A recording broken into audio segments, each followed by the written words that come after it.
Yine güzel bir günden herkese merhaba. Bugün harika bir projeyle karşınızdayım. Çok uzun zamandır bunu istiyordunuz. Çok güzel böyle bir bere yapıyoruz. Çok güzel bir şapka yapıyoruz. Ama bu şapkanın özelliği bu güzel burgulu modelinden değil. Yani o tabii ayrı, çok güzel de şu tepesinin tam oturması. Çoğunlukla bana örgü, bere ve şapkalarda nasıl kesim yapabiliriz ve başımıza tam nasıl oturabilir diye soruyorsunuz.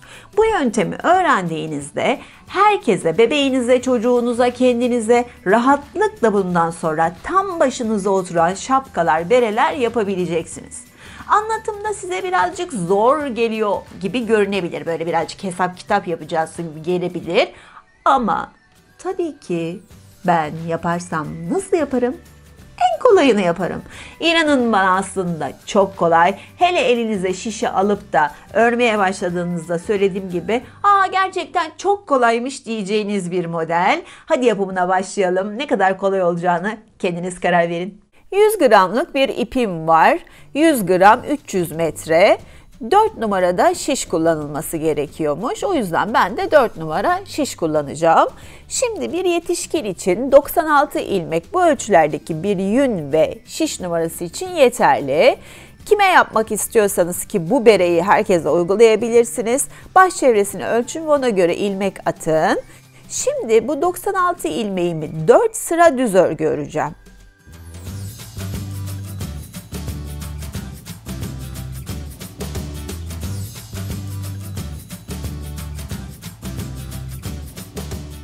Dört sıra düz örgü ördüm.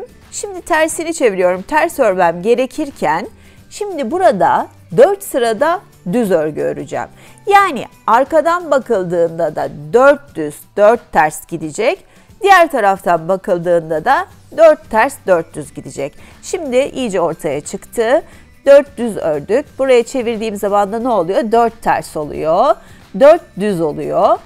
Bakın burada da 4 düz, 4 ters oluyor. Gördünüz mü? Yani her iki tarafta da böyle çizgi yapmaya çalışıyoruz.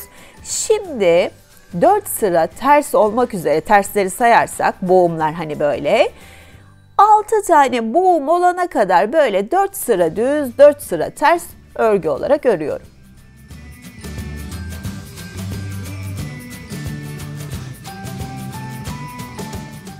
İşte ters örgüleri saydığımda 6 tane olmuş oldu. Böyle 4 sıra ters, 4 sıra düz ördüğümüzde böyle güzel boğumlar oluşmuş oldu. Bu genişlikte benim için yeterli. Şimdi 96 ilmeğimin yarısını kapatıyorum. Yani 48 ilmeği eksiltmiş oluyorum. Şöyle 2-2 onları bitireceğim. Nasıl yapıyorduk? 2 tane ilmeği örüyorum. Ve tekrar şişime takıyorum. Yine örüyorum. Böylece 48 tane ilmeği eksiltmiş oluyorum.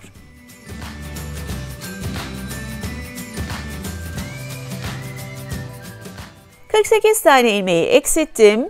48 tane ilmeğim kaldı gördüğünüz gibi.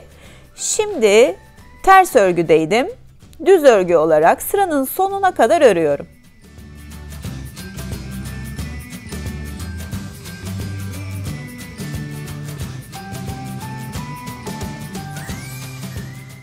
Şimdi diğer yüzde de ortaya gelene kadar yine tüm ilmeklerimi örüyorum.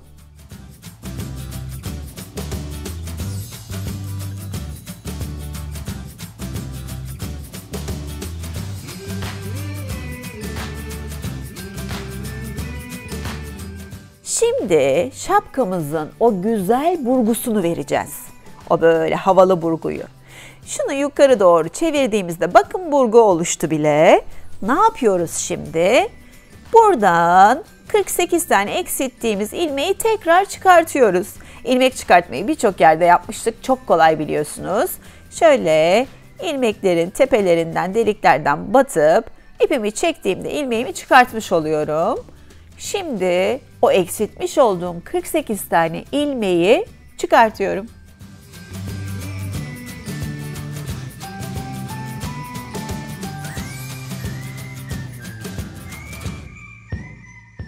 İşte 48 ilmeği de çıkarttık.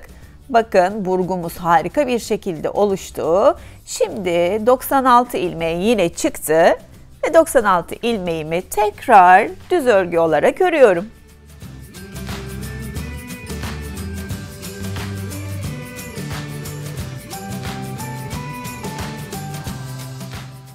...20 sıra olana kadar düz örgü öreceğim.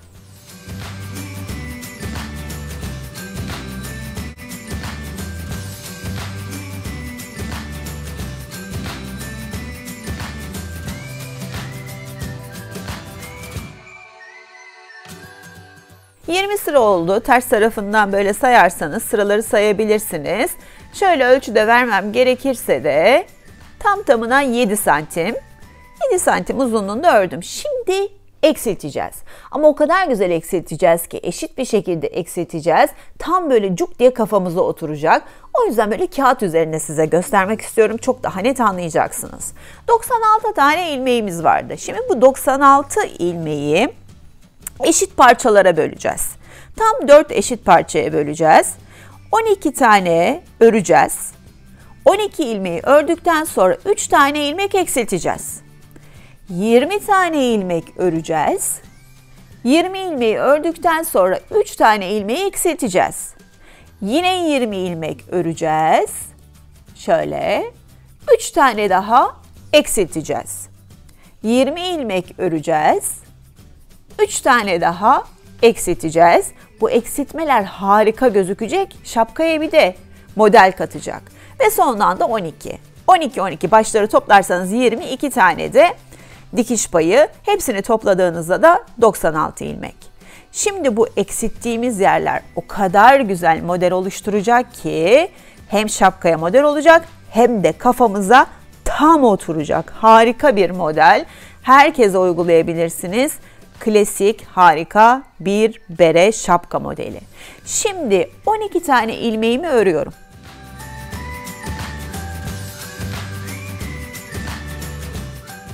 ...12 ilmeği ördüm. Şimdi eksiltmeye sıra geldi. 3 tane ilmek eksilteceğiz demiştik. 3 ilmeğin yani tam ortadaki ilmeğin sağından ve solundan eksiltmiş oluyoruz.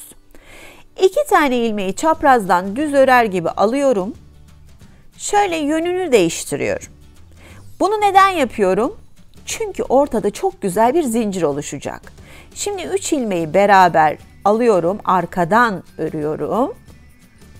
Şöyle 3 ilmek eksiltmiş oldum. Sadece çaprazdan yönünü değiştiriyorum. Şimdi 20 tane ilmek örecektik, onu örüyorum. 20 tane ilmeği. Biraz sonra bu eksiltmelerin yönünü çok daha net anlayacaksınız. Şimdi 20 ilmek ördükten sonra 2 tane ilmeği böyle düz örgü örer gibi alıyorum, yönünü değiştiriyorum ve 3. ilmeği de alıp arkadan üçünü beraber örüp eksiltiyorum. Yine 20 tane ilmeği düz örgü olarak örüyorum ve yine 20 ilmekten sonraki 2 ilmeği şöyle çaprazdan düz örgü örer gibi alıp yönünü değiştiriyorum. Diğer 3. ilmeği de onlara katıyorum. Hepsini beraber örüyorum ve 3 tane ilmeği eksiltmiş oluyorum. Şimdi yine 20 tane ilmek daha örüyorum. O kadar güzel böyle zincirli bir eksiltme oluyor ki görünce bayılacaksınız. 20 ilmeği ördük. Yine 2 tane ilmeği alıyorum. Yönünü değiştiriyorum. Ve sonra 3. ilmeği de alıp üçünü birden arkadan örüyorum ve 3 tane ilmeği eksiltmiş oluyorum. Ne oldu? Kaldı 12 ilmek. Onları da düz örgü olarak örüyorum. Şimdi biraz karışık gibi gelebilir ama biraz sonra ne kadar kolay olduğunu anlayacaksınız. Şimdi ne yaptık? Bu yüzde, ters örgü yüzünde hiçbir eksiltme yapmadan dümdüz örüyoruz. Sıranın sonuna kadar ördüm. Düz kısmına geldim. Bütün eksiltmeleri sadece düz kısımda yapıyoruz. Diğer tarafında eksiltme yapmıyoruz. Şöyle kağıdımı alıyorum. Buradan çok daha net anlayacaksınız. Ne yapmıştık? 4 eşit parçaya ilmeklerimizi bölmüştük. Sadece sağda ve soldakini ikiye ayırdık. Neden? Çünkü dikiş yapacağız, katlanacak ki birleşecek onlar. Ortadaki fazlalıklar da dikiş payına gidecek. Şimdi 12 ilmek 11 ilmeğe düşüyor. Neden? Çünkü 3 tane ilmek eksiltirken bir tane sağdan almış oluyoruz. Soldan alıyoruz. O da bir tane eksiltiyor. Diğer üçün sağındaki de eksiltiyor. 2 ilmek eksiliyor ortalardan. Yani ne oluyor? Ortalardan ikişer, sağdan ve soldan da birer ilmek eksilte eksilte böyle tepeye kadar çıkacağız. Bu sayıları zaten aklınızda tutmaya hiç gerek yok. Zaten izler şimdi çok belli olacağı için gayet net anlayacaksınız. Şimdi 11 tane ilmeği örüyorum. Gördüğünüz gibi izin olduğu yerin sağında bir tane, solunda bir tane ilmeği ayırıyorum. Onu gördüğünüz zaman zaten hemen anlayacaksınız. Hiç buradaki ilmekleri saymanıza bile gerek yok. Ondan sonra ne yapıyoruz? Şu 2 ilmeği alıyoruz. Sadece yönünü değiştiriyoruz. Şöyle çaprazdan alıp. Sonra yanındaki 3. ilmeği de alıyoruz. Arka taraftan üçünü beraber örüyorum ve eksiltmiş oluyorum. Şimdi biraz sonra şu zincir eksiltme kısımlarını görünce çok daha net anlayacaksınız. Anlatırken böyle biraz zormuş gibi geliyor. Aslında çok kolay. Şimdi 18 ilmeğimi de ördüm. Zaten ize geldim. Sağını ve solundaki ilmekleri alıyorum. Yine şöyle çaprazlayarak yönünü değiştiriyorum. 3 tane ilmeği beraber arkadan örüp eksiltiyorum. Bu yönteme alıştığınızda harika başa oturan müthiş bereler yapabilirsiniz. Bana çok soruyordunuz nasıl eksiltilir diye. İşte gene geldik ize. Sağındaki ve solundaki ilmekleri alıyorum. Baştaki 2 ilmeği şöyle çaprazdan yön değiştiriyoruz. 3. ilmeği de alıp birlikte örüp 3 ilmeği eksiltiyoruz.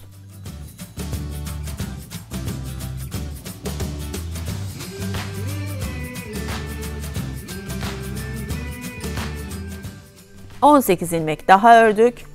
Yine 3 ilmek eksilteceğiz.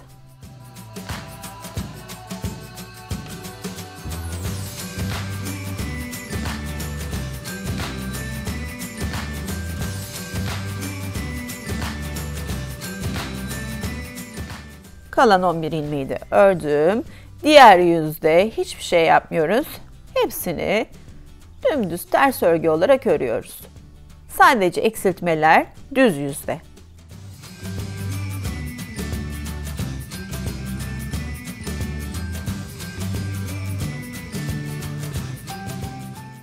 İşte bakın eksiltmeler 4 eşit parça olarak nasıl belirgin olmaya başladı.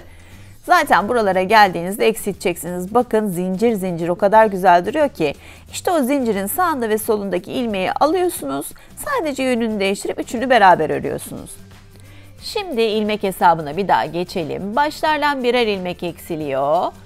Ortalardan da sağdan soldan eksildiği için 2'şer ilmek eksiliyor. Ne oluyor yani 18-16'ya düşüyor.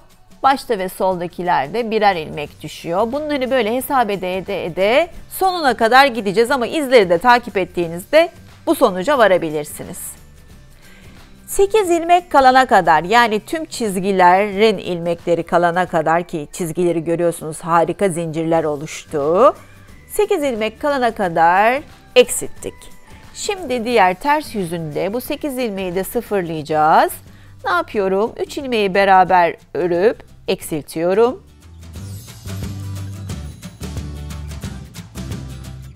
Üç ilmeği daha birlikte örüyorum.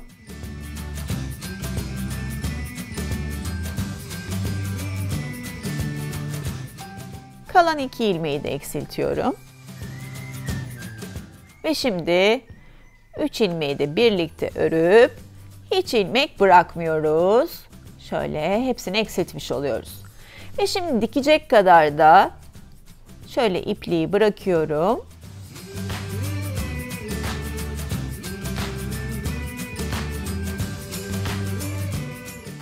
İşte gördüğünüz gibi harika başa oturacak bir model. Tam ortadan ikiye katlıyorum. ve sonuna kadar dikiyorum.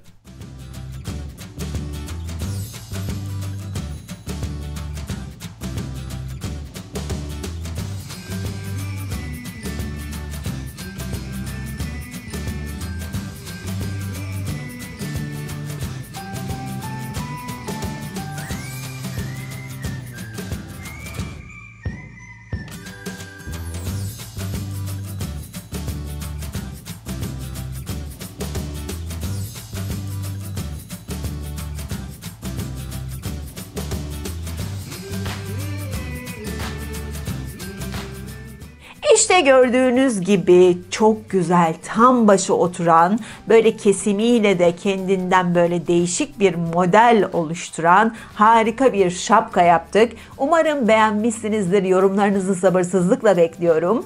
Sizinle de bu videoda ilk defa karşılaşıyorsak ve yaptıklarımı beğendiyseniz yapacaklarımdan haberdar olabilmek için kanalıma abone olmayı sakın unutmayın. Yine güzel değişik projelerde görüşmek üzere. Şimdilik hoşça kalın.